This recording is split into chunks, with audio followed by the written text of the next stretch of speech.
Will the Penguin lead the Batman universe to success? We are about to see the big premiere of the Penguin series. A series based on Robert Pattinson's Batman universe, being one of Batman's most iconic villains, the main character of this series. This series will be something very different from what we are used to seeing, since when we talk about series or movies related to superheroes, we are used to perhaps the typical protagonist with extraordinary powers, who must stop a specific antagonist. This series, like the Batman movie starring Robert Pattinson, which served as the basis for this series and possibly a future shared universe between series and movies, will be giving a complete twist to how we see the material related to superheroes. This is mostly because it will be giving a touch of realism within the supernatural realm that naturally brings us this type of content, giving us a new way in which we can see these universes, or at least a different way that breaks the cycle to which we are accustomed. This leaves us with several questions. Will we be seeing the appearance of Robert Pattinson's Batman? Will this series be part of the universe that James Gunn is trying to build? In this video, we will be talking about what to expect in this series. And for more videos of your favorite series and movies, don't forget to subscribe to this channel. Welcome to the Oasis Geek. Let's start by explaining that this series is taking place just weeks after the events we saw in the Batman. So we will be seeing Gotham in a state of complete chaos.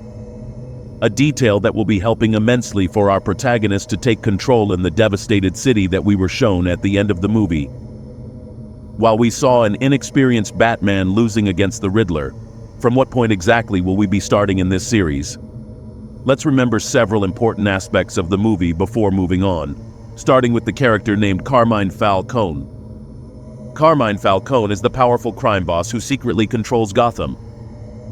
It is revealed that he is deeply involved in political and police corruption in the city, making him the true behind-the-scenes ruler of Gotham. Falcone has a personal connection to the Wayne family. Thomas Wayne, Bruce's father, once saved Falcone's life by operating on him after he was shot. This favor is something Falcone never forgot, and he claims that Thomas asked him to take care of a reporter who was threatening to expose a family secret. This adds complexity to Bruce's investigation, as it leads him to question his father's morality. Although it is later revealed that Thomas Wayne never intended for Falcone to kill the journalist, and that Falcone acted on his own, Falcone used the Gotham Renewal Fund, a program created by Thomas Wayne to help the city, to launder money and control the corrupt police force and politicians. This becomes one of the major revelations as Batman discovers just how deep the city's corruption runs, all tied to Falcone's influence. Selina Kyle is revealed to be Falcone's estranged daughter. She wants revenge on him for abandoning her and for killing her friend Annika, a Russian woman involved in Falcone's criminal dealings. Selina is determined to finish him off, and her personal vendetta against him becomes an important subplot of the film. The Riddler, in his crusade to expose Gotham's corruption, reveals that Falcone is the key figure behind the city's rot. His plan is to bring Falcone out into the open, both literally and figuratively. This culminates when Falcone is brought out of his club, the Iceberg Lounge, where he is murdered by the Riddler, finally ending his control over Gotham. We know then that this character surely no longer exists in the equation, so why give him importance now? This is due to several things, starting with the fact that Falcone, being the one who had absolute power in the city, and showing the right moment when he was annihilated in the movie, is the main reason why many, including our protagonist the Penguin, are trying to take control of crime in Gotham. Not only this, but we will be seeing Sophia Falcone, his daughter, entering the game, as she wants to keep the power her father had. Lastly, we have the detail that Carmine Falcone was a very important person in the Penguin's history. In the Batman movie, the Penguin is a mid-level gangster who worked under Falcone. He runs the Iceberg Lounge, Falcone's nightclub, which serves as a front for the crime boss operations. At this point in the film, the Penguin is not yet the notorious crime lord he is in the comics, but his ambitions and potential are evident. Throughout the film, the Penguin loyally serves Falcone, but it is clear that he harbors ambitions to become more powerful.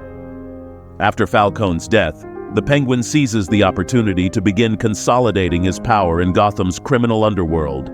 The vacuum left by Falcone's death paves the way for the Penguin's rise as a major crime boss.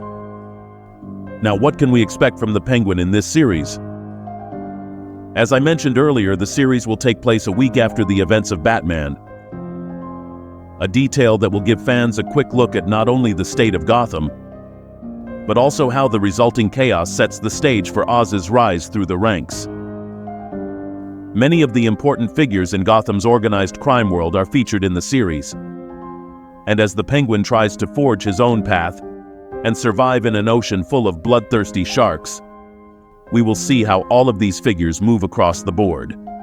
In addition to being an exciting and high-stakes series in its own right, it's also the perfect prologue to the Batman 2, as it introduces the main players before the movie, so that we fans can get started without needing a huge amount of exposition or a point of introduction to the characters, obvious because we'll be watching it in this series.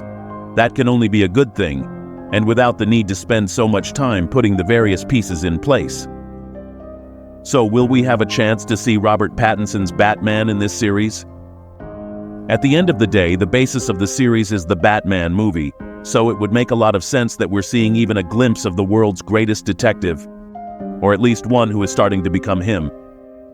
Let's see what director and writer Lauren LaFranc had to say about this in SFX magazine. I understand why people's desire would be to have Batman, or to think that unless Batman's in a show or a film, then it doesn't have the same punch. To me, I think it packs a different punch. Matt's films are through the lens of the Batman. So you're high up, looking down on the city. It's a different perspective. With Oz, you're in the city streets. You're in the grit and the muck and the grime. He's looking up, wanting to claw his way to the top. The Penguin director noted that the series is a different experience, and added the following: I think Gotham is an interesting enough city that it deserves to have more doors unlocked within it, and for us to walk through those and see what we think. Words that were reinforced by those of the Batman movie director, Matt Reeves. Reeves states that the fact that Batman doesn't appear in The Penguin doesn't miss anything fundamental, saying that the spin-off series is an extension of what's fundamentally there, and that we know this is the world of Batman. He specifically said that we'll be walking down a different alley, that the specter of Batman is there as well as the specter of the Riddler. The specter of everything that happens in the last movie is there. It's present, and it's exactly where we'll be starting. So in other words, we won't have Robert Pattinson's Batman present in the series, but the whole essence of the movie will be in this one, as well as the impact that the characters have made in the movie, because that's the basis of the series itself. But tell me, what do you think about all this? Do you think this series will serve as a prologue for the Batman sequel? Are you excited to see this series? Do you think Sophia Falcone will manage to stay on top as her father was? Share your thoughts in the comments. And for more videos of your favorite series and movies, don't forget to subscribe to this channel. You're on. The Oasis Geek.